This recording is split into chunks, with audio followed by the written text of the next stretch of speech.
말씀은 민수기 10장 1절부터 10절까지입니다. 민수기 10장 1절부터 10절까지입니다. 여호와께서 모세에게 말씀하여 이르시되 은나팔 둘을 만들 때 두들겨 만들어서 그것으로 회중을 소집하며 진영을 출발하게 할 것이라. 나팔 두 개를 불 때는 온 회중이 회막문 앞에 모여서 내게로 나올 것이요, 하나만 불 때는 이스라엘의 천부장된 지휘관들이 모여서 내게로 나올 것이며, 너희가 그것을 크게 부을 때에는 동쪽 진영들이 행진할 것이며, 두 번째로 크게 부을 때에는 남쪽 진영들이 행진할 것이라. 떠나려 할 때에는 나팔 소리를 크게 부을 것이며, 또 회중을 모을 때에도 나팔을 부을 것이나 소리를 크게 내지 말며, 그 나팔은 아론의 자손인 제사장들이 부을지니 이는 너희 대대의 영원한 율례니라. 또 너희 땅에서 너희가 자기를 압박하는 대적을 치러 나갈 때에는 나팔을 크게 부을지니, 그리하면 너희 하나님 여호와가 너희를 기억하고 너희를 너희의 대적에게서 구원하시리라. 또 너희의 희락의 날과 너희가 정한 절기와 초하루에는 번제물을 드리고 화목제물을 드리며 나팔을 불라. 그로 말미암아 너희의 하나님이 너희를 기억하시리라. 나는 너희의 하나님 여호와니라. 아멘. 평소에 매뉴얼을 숙지하지 않으면 막상 필요할 때 혼란을 겪거나 중요한 순간을 놓치기 쉽습니다. 이것은 일상 속의 사소한 도구에서부터 조직의 큰 시스템에 이르기까지 적용되는 원리입니다. 성막 위에 구름을 따라 순종하며 걸음을 옮겨갔던 이스라엘 백성들의 이야기 뒤에 은나팔 둘을 만들고 그것을 사용하라는 여호와의 명령이 이어집니다. 모세는 하나님의 명령을 따라 나팔을 만들었습니다. 상황에 따라 그 나팔 소리의 길이와 세기가 각각 달랐지요. 나팔 신호는 이스라엘 백성들이 광야를 행진하며 질서를 유지하고 하나님의 인도를 따르는 데 필요한 필수적인 매뉴얼이었습니다. 하나님은 나팔 신호를 통해 백성들이 혼란 없이 그 여정을 이어가게 하셨습니다. 나팔의 제작과 사용 방법, 또 용도에 관한 본문의 말씀을 통해 우리는 하나님의 명령에 순종하는 몇 가지 중요한 원리를 발견할 수 있습니다. 여호와께서 모세에게 나팔을 만들어 사용하라고 명령하십니다. 광야에서 대규모 이동을 해야 하는 이스라엘 백성들에게 신호체계가 필요했던 것이죠. 은을 두들겨서 제작된 두 개의 은나팔은 백성을 소집할 때, 또 진영이 출발할 때 그 필요와 시작을 알리는 신호로 쓰입니다. 이 나팔은 하나님의 명령을 백성에게 전달하는 수단입니다.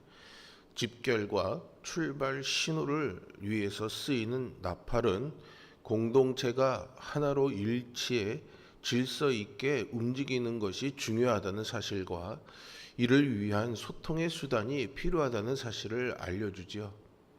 또 나팔이 은으로 제작되었다라는 것은 순수함과 거룩함을 상징합니다. 순종하고자 하는 마음은 있으나 적절히 소통하지 않으면 여러 사람이 뜻이 모을 수가 없고 힘은 분산되어서 오합지졸 난장판이 되고 말 것입니다. 하나님의 뜻을 아는 것만큼이나 그 뜻을 알리고 전하는 소통 역시 중요합니다. 나팔 소리를 듣고 함께 모여 힘차게 출발했던 이스라엘 백성처럼 우리도 역시 서로 소통하며 아름답게 순종해야 하겠습니다. 다양한 용도에 따라서 나팔 소리와 다양한 그런 구분되어지는 그런 것들에 대한 설명이 이어지는데요. 나팔 두 개를 한꺼번에 불면 온 회중이 모이지만 나팔 하나만 불면 천부장 지휘관들이 모이는 시기 바로 그런 것입니다. 동쪽 진영과 남쪽 진영의 호출 방법이 다르고 떠나거나 모을 때의 소리의 크기가 달랐습니다. 나팔을 부는 일은 오직 제사장들에게만 허락되었습니다. 이것은 이스라엘 백성이 하나님의 명령에 따라서 조직적이고도 질서 있게 움직이는 방식을 보여주는데요.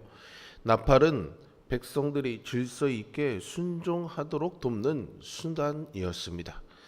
창조 때 하나님의 말씀은 혼란의 의미와 질서를 더하셨습니다.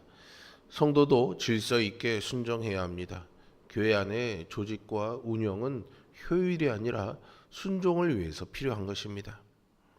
전쟁과 절기 때의 나팔 사용 방법이 9절과 10절 마지막에 설명이 됩니다. 고대 전쟁에서 나팔 소리는 군대에게 용기를 주고 움직임을 일치할 수 있도록 도왔는데요.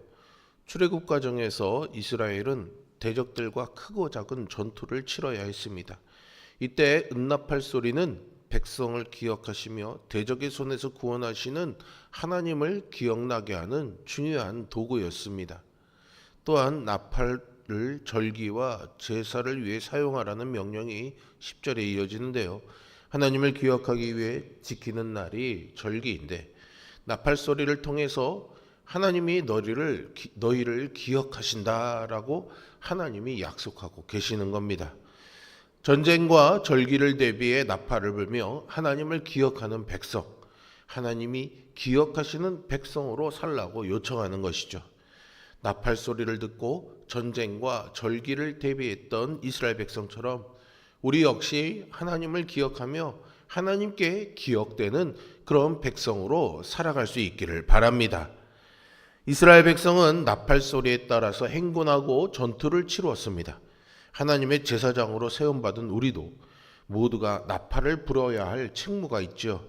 오늘날 우리가 하나님의 나팔수가 된다는 것은 무슨 의미일까요? 이스라엘 백성들이 약속의 땅 가나안으로 장면하는 그런 생각해 보면은 아주 장엄함이 느껴집니다. 그들은 나팔 소리에 맞춰 모이고 행진했으며 때로는 전쟁에 임했습니다. 수백만의 백성이 나팔 소리에 맞춰서 일사불란하게 움직였고요. 하나님은 이스라엘 백성을 약속의 땅으로 인도하셨습니다. 그런데 이 나팔은 아론의 자손인 제사장들만 불 수 있다고 했습니다. 하나님의 뜻을 분별하고 그것을 그대로 반영할 수 있는 사람들에게 그 나팔 부는 책무를 맡기신 거죠. 그렇다면 이 나팔은 하나님의 백성인 우리에겐 어떤 의미가 있는 것일까요? 이사야 선지자는 세상 모든 사람이 하나님의 나팔 소리를 들어야 한다고 했습니다. 나팔 소리를 들어야 할 대상이 이스라엘 백성에서 온 세상으로 확대된 것이죠.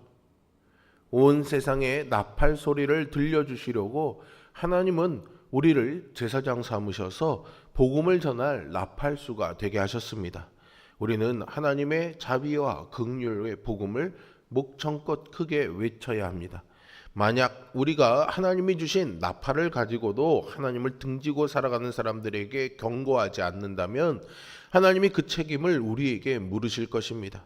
죄악에 빠져 잠들어 있는 영혼들을 깨우고 삶의 목적도 없이 방황하는 이들을 인도할 수 있는 것은 예수 그리스도의 복음밖에 없습니다. 우리가 힘껏 복음의 나팔을 불 때 하나님의 백성이 돌아오고 하나님을 예배하는 자들이 모일 것입니다. 제사장들이 부는 나팔 소리를 이스라엘 백성만 들은 것은 아니었습니다. 하나님도 그 소리를 들으셨지요. 이스라엘 백성이 이방 민족의 침략으로 위기에 빠졌을 때 비상 나팔을 불면 하나님이 그 소리를 들으십니다. 그리고 당신의 백성을 보호하시겠다는 약속을 기억하셔서 원수들을 구해 주시죠. 하나님의 백성인 우리가 부르짖는 기도야말로 하나님이 귀 기울이시는 나팔 소리입니다.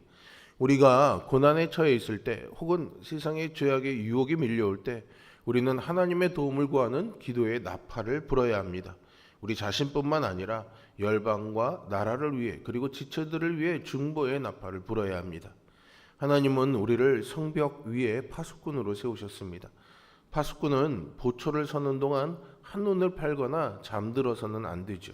만약 파수꾼이 적의 침입을 제대로 알리지 못해 나라가 위기에 빠지면 그는 직무를 유기한 처벌을 면할 수가 없습니다.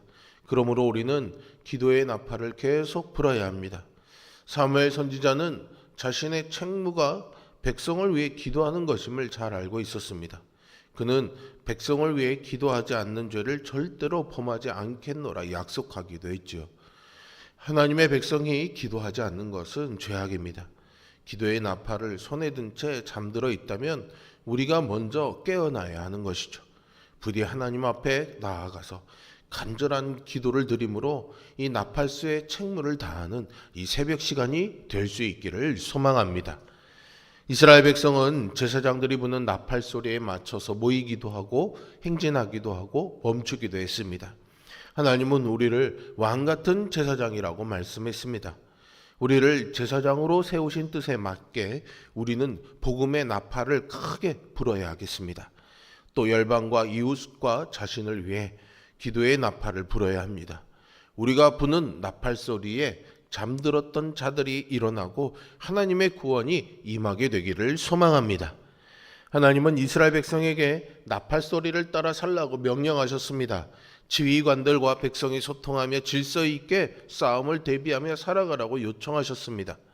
순수함과 거룩함의 의미를 담고 있는 은나팔처럼 하나님의 말씀은 거룩한 백성을 모으고 움직이게 합니다.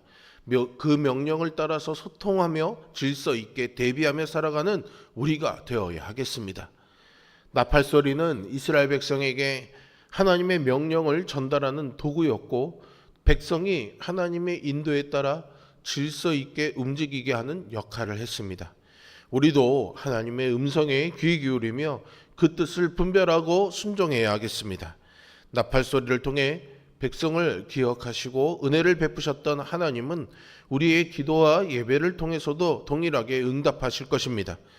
하나님께 나아가 그분의 음성에 민감하게 반응하며 삶으로 하나님을 드러내는 그런 하나님의 나팔 소리가 되는 우리 모두가 되기를 주님의 이름으로 축복합니다. 기도하겠습니다.